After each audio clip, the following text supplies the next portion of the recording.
देखो, चाहे तुम कोडिंग सीख लो, ग्राफिक डिजाइनिंग सीख लो या वीडियो एडिटिंग सीख लो, कोई फर्क नहीं पड़ता जब तक तुम हार्ड स्किल और सॉफ्ट स्किल को कॉम्बाइन नहीं करोगे। और अगर तुम रेंडमली कोई भी स्किल सीख लोगे बिना फ्यूचर समझे तो बाद में पछताओगे, क्योंकि वर्ल्ड इकोनॉमिक फोरम की फ्यूचर जॉब रिपोर्ट के अकॉर्डिंग 2030 तक लगभग 40% स्किल या तो आउटडेटेड या ट्रांसफॉर्म हो सकती है। और इसी रिपोर्ट में यह भी बताया गया है कि फ्यूचर में कौन सी स्किल्स की डिमांड सबसे ज्यादा रहेगी। और इस वीडियो में मैं तुम्हें कोई रेंडमली 20 स्किल्स नहीं बताऊंगा, मैं सिर्फ ऐसी 5 स्किल्स बताऊंगा जो अगर तुमने 2026 में सीख ली तो तुम एआई से रिप्लेस नहीं बल्कि एआई के साथ ग्रो करोगे। और टेंशन मत लो, ये 5 स्किल्स कोई भी स्टूडेंट आसानी से सीख सकता है बिना किसी हायर एजुकेशन के, और कुछ ही टाइम में जीरो से अच्छी खासी अर्निंग भी स्टार्ट कर सकता है। और सबसे अच्छी बात, इन 5 स्किल में से कोई एक स्किल मैं खुद आपको जीरो से सिखाऊंगा। तो अगर मेरे से सीखने में इंटरेस्टेड हो तो वीडियो को एंड तक पूरा ध्यान से देखना। चलो, सबसे पहले तो मैं तुम्हें हार्ड स्किल और सॉफ्ट स्किल के बीच का डिफरेंस एकदम शॉर्ट में समझा देता हूँ। देखो, हार्ड स्किल का मतलब होता है वो स्किल जिसे तुम सीखते हो, मतलब किसी ट्यूटोरियल या कोर्स के थ्रू सीखते हो, जैसे coding, video editing, graphic designing, AI tools का यूज करना, मतलब किसी भी तरह से कोई टूल का यूज करना सीखते हो तो वो हार्ड स्किल में आता है। और वहीं सॉफ्ट स्किल का मतलब होता है कि तुम उस हार्ड स्किल का यूज कैसे कर रहे हो, मतलब कैसे सोचते हो, उस काम में प्रॉब्लम का सॉल्यूशन कैसे निकालते हो, मतलब कि क्रिटिकल थिंकिंग करना, दिमाग का यूज करना, ये सब सॉफ्ट स्किल में आता है। मतलब हार्ड स्किल टूल है और सॉफ्ट स्किल तुम्हारा माइंड। और ध्यान से सुनो, टूल्स के बिना काम नहीं होता, लेकिन ब्रेन के बिना टूल बेकार होता है। इसलिए मैं कह रहा हूँ कि फ्यूचर में वही लोग ग्रो करेंगे जिनके पास टूल्स भी होंगे और यूज करने का दिमाग भी, मतलब वही हार्ड स्किल और सॉफ्ट स्किल का कॉम्बिनेशन। वैसे इसके बारे में हम आगे के पॉइंट्स में और भी अच्छे से समझेंगे।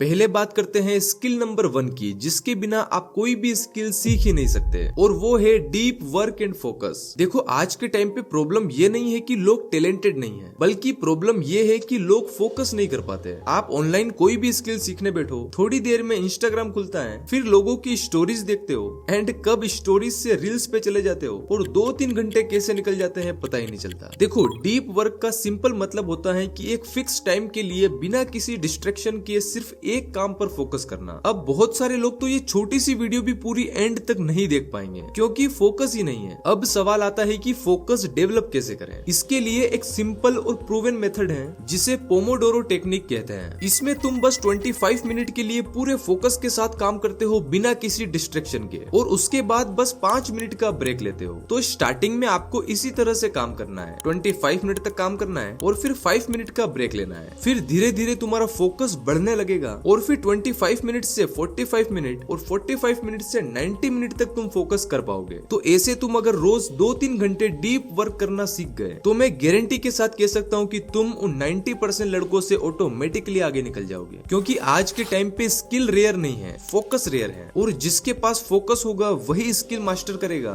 वही पैसे बनाएगा और वही फ्यूचर में लंबा चलेगा। अब बात करते हैं दूसरी स्किल की, एआई लिटरेसी। देखो, 2026 में अगर आपको लगता है कि एआई आपकी जॉब ले लेगा तो आप बिल्कुल भी गलत नहीं हो। हिस्ट्री में कई बार ऐसा हो चुका है कि जो लोग समय के साथ इवोल्व नहीं हुए, जिन्होंने नई टेक्नोलॉजी को इग्नोर किया, उनकी जॉब्स मशीनों ने रिप्लेस कर दी। लेकिन जो लोग उस समय मशीनों को ऑपरेट करना, उनसे काम करवाना सीख गए, उन्हें नई और बेहतर जॉब मिली है। इसलिए एआई से डरने की जरूरत नहीं है, बल्कि एआई को स्मार्टली यूज करना सीखो। मान लो तुम एक स्टूडेंट हो और तुम्हें डिजाइनिंग नहीं आती, फिर भी तुम सिंपल लैंग्वेज में प्रॉम्प्ट लिख के एआई से इमेज जनरेट करवा कर किसी यूट्यूबर के लिए थंबनेल बना सकते हो। तुम्हें राइटिंग नहीं आती, फिर भी तुम चैट जीपीटी की हेल्प से एक अच्छी स्क्रिप्ट लिख सकते हो, वीडियो के लिए कैप्शंस बना सकते हो, रील्स और शॉर्ट वीडियो के लिए हुक्स निकलवा सकते हो। तुम्हें रिसर्च करने का एक्सपीरियंस नहीं है, फिर भी तुम एआई की हेल्प से किसी भी टॉपिक पर प्रॉपर रिसर्च करवा सकते हो। और जैसे जैसे तुम ये काम करते जाओगे, काम करते करते ही तुम स्किल सीख जाओगे। इसलिए एआई बिगिनर्स के लिए एक ऐसा पावरफुल टूल है जो लर्निंग और अर्निंग दोनों को एक साथ पॉसिबल बना सकता है। अब सवाल आता है, इन स्किल से पैसे कैसे बनेंगे। देखो, आज के टाइम पे हर छोटे बड़े क्रिएटर को स्पीड चाहिए, सबको फास्ट काम करना है, तो उन्हें अपने वीडियोस के लिए अट्रैक्टिव थंबनेल चाहिए, नए वीडियो आइडियाज चाहिए, किसी टॉपिक पर अच्छे से रिसर्च करवाना है, उन्हें स्क्रिप्ट लिखवानी है, तो इन स्किल वाले बंदों की डिमांड है मार्केट में। तो अगर तुम भी एआई की हेल्प से ये सब काम अच्छी क्वालिटी में टाइम पर डिलीवर कर देते हो तो क्लाइंट्स पैसे देते हैं। तुम अपना काम इंस्टाग्राम और लिंक्डइन पे पोस्ट करो, सोशल मीडिया पर दिखाओ कि तुम क्या सर्विस ऑफर करते हो। छोटे यूट्यूबर्स और क्रिएटर्स को डीएम करो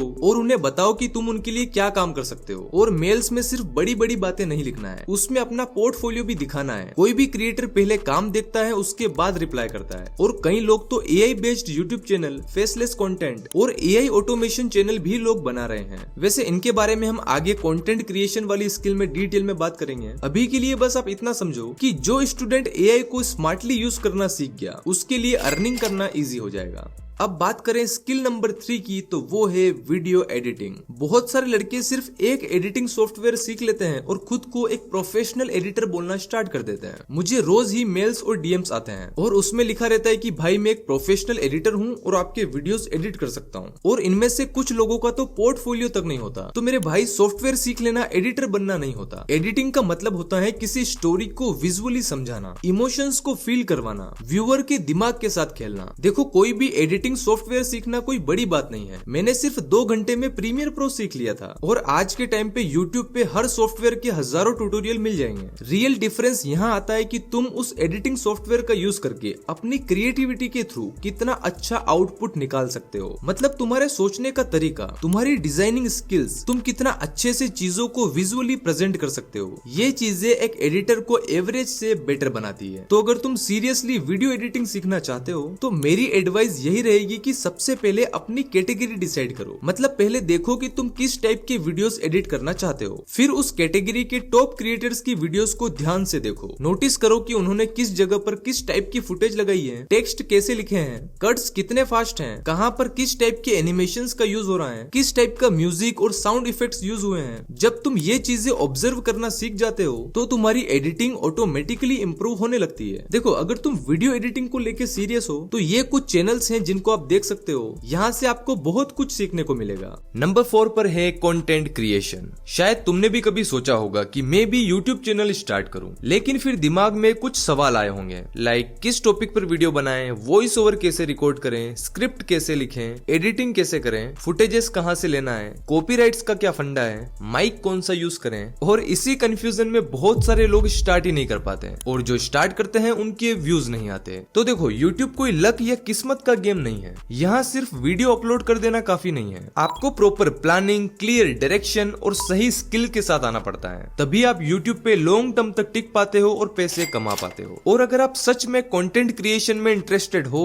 तो आप बहाने नहीं बना सकते, क्योंकि आज अगर आपके पास एक स्मार्टफोन और इंटरनेट कनेक्शन है तो आप यूट्यूब चैनल स्टार्ट कर सकते हो। मैंने खुद 2022 में एक स्मार्टफोन और 800 रुपए के माइक से शुरू किया था और आज मेरे पास 2 मैकबुक, आईफोन, एक पीसी और 2 बंदों की टीम है। और 2025 में मैंने YouTube से लगभग 10 लाख रुपए कमाए हैं। और मेरे हिसाब से 2026 आप लोगों के लिए YouTube चैनल स्टार्ट करने का बेस्ट टाइम है, क्योंकि अगर आपने इस साल स्टार्ट नहीं किया तो कभी नहीं कर पाओगे। और हाँ, यही वो स्किल है जो मैं आपको सिखा सकता हूँ। तो अगर मेरे से सीखना चाहते हो तो कमेंट में लिखो YT 2026। अगर मुझे लगा कि ज्यादातर लोग सीखने में इंटरेस्टेड हैं तो मैं आप लोगों को एकदम जीरो से सिखाऊंगा कि कैसे एक फेसलेस YouTube चैनल बनाकर आप ग्रो कर सकते हो। देखो, मैं कोई YouTube एक्सपर्ट नहीं हूँ, लेकिन पिछले 3-4 सालों में मैंने जो भी सीखा है वो सब कुछ मैं आपके साथ शेयर करूंगा। और अभी तक मैंने सिर्फ फेसलेस वीडियोस ही बनाई हैं। तो जो लोग सिर्फ फेसलेस YouTube चैनल बनाना चाहते हैं उनके लिए मेरी आने वाली वीडियोस बहुत ज्यादा इंपॉर्टेंट होगी। कब, कैसे और कहां सिखाऊंगा इसकी अपडेट आपको बहुत जल्द मिल जाएगी। बस चैनल को सब्सक्राइब करके रखना। अगर मुझे कोई एक स्किल चूज करनी हो जो हर फील्ड में काम आती हो तो वो है कम्युनिकेशन एंड स्टोरी टेलिंग। चाहे आप कंटेंट क्रिएटर हो, एडिटर हो या फ्रीलांसर, अगर आप क्लियरली कम्युनिकेट नहीं कर पाओगे तो लोग आपकी वैल्यू समझ ही नहीं पाएंगे। और कंटेंट क्रिएशन में तो ये स्किल और भी इम्पोर्टेंट हो जाती है। यूट्यूब पर वीडियो सिर्फ इसलिए नहीं चलती क्योंकि एडिटिंग अच्छी है, बल्कि इसलिए चलती है क्योंकि उनकी स्टोरी क्लियर होती है। व्यूअर्स को अच्छे से समझ आता है कि वीडियो क्या कहना चाह रही है और वो एंड तक वीडियो में कनेक्ट रहते हैं। तो भाई, ये थी वो 5 स्किल जो मेरे हिसाब से आपको 2026 में जरूर सीखनी चाहिए। बाकी अगर आपको फेसलेस कंटेंट बनाना सीखना है तो कमेंट में लिखो YT 2026। मैं मिलता हूं अगली शानदार वीडियो में, तब तक के लिए ये वीडियो देखो।